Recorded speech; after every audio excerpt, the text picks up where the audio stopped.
Hi, welcome back to Bedtime Stories with Danyah and Guests, and welcome to everyone who's joined us for the first time.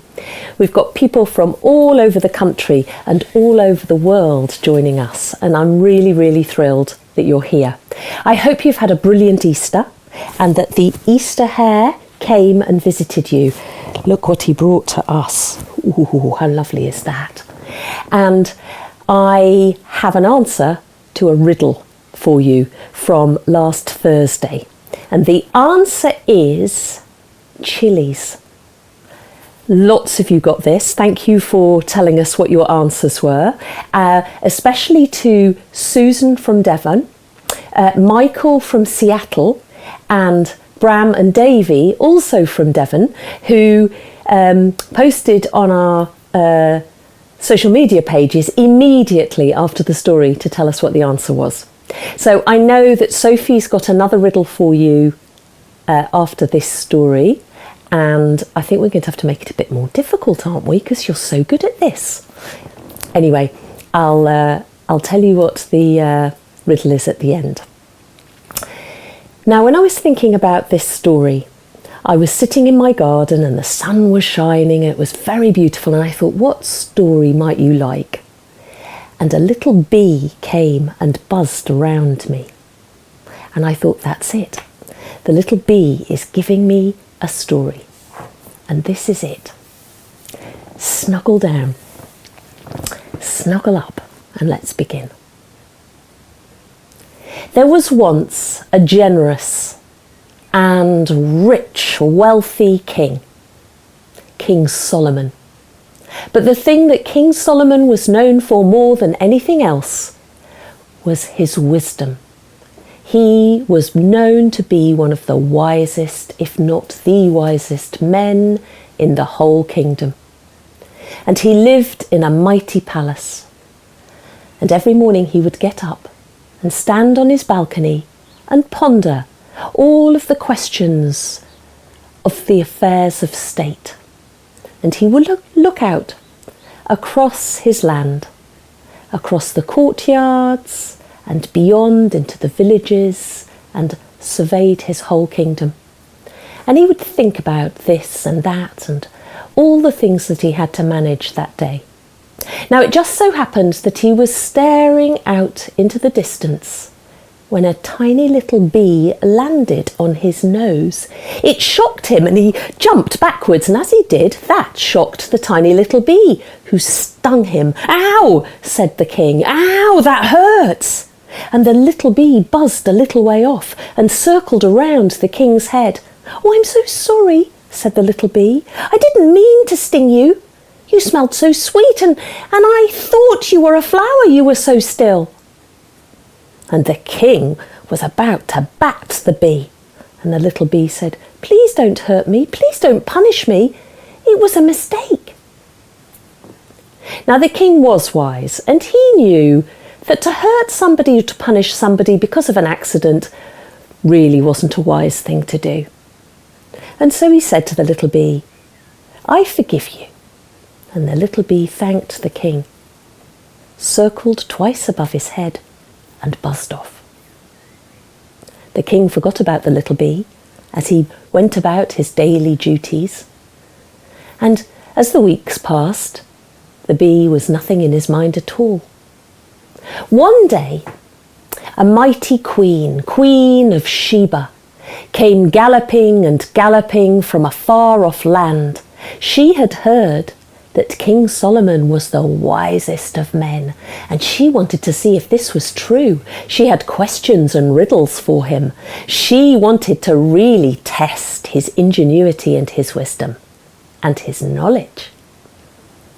She came and sat with him, and they laughed and they talked together, as kings and queens may do. She asked him lots of questions. She provoked him and queried and tested. And every time she did, every turn she took, he was able to answer. He was able to give a wise answer. And she was beginning to think he really was the wisest man that she knew, when she thought of a final trick, a final challenge, And she asked that 7 bouquets of flowers be brought forth, and they were laid out in front of him, and each one looked so beautiful. Now, what the king didn't know was that 6 of those 7 bouquets had been handcrafted by the finest and the best craftspeople. They were made of silks and linens. They were stunning. There was only one bouquet that was a fresh, living bouquet of flowers. And the Queen asked, tell me, Solomon, which is the fresh bouquet of flowers? King Solomon had no idea. He asked for them to be brought closer to him, and she laughed. No, you'll be able to smell them if you do that. You must tell me which one from a distance. The king pondered. This one really was flummoxing him.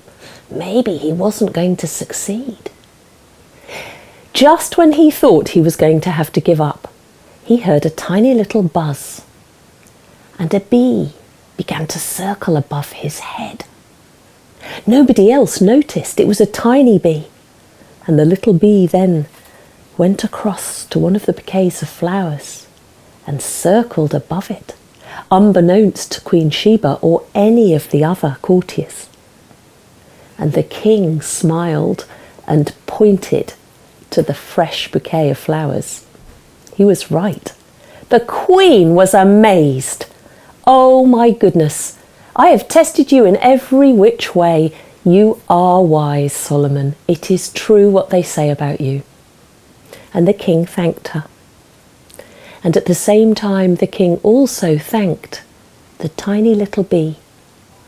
We all need good friends, he said, and I have good friends. King Solomon, he knew how special the bees were. I love bees. I love honey.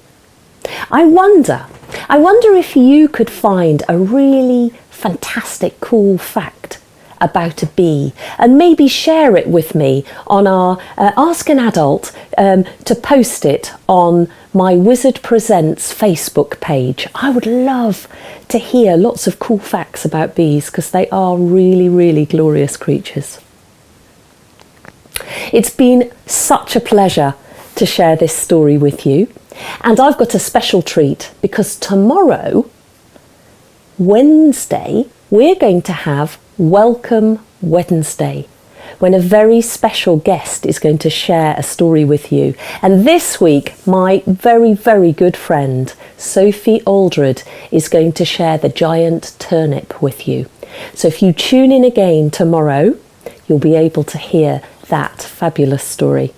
And then, of course, on Thursday, we have Sophie back here with me. Here's Barclay. She's back with Barclay and me, and it's Spontaneous Thursday. Oh, I think, Sophie, you might have a riddle for us just now. Yes, I do. So, today's riddle is, which bow can't be untied? Which bow can't be untied? Can you tell us? I'd love to find out if you know the answer to this.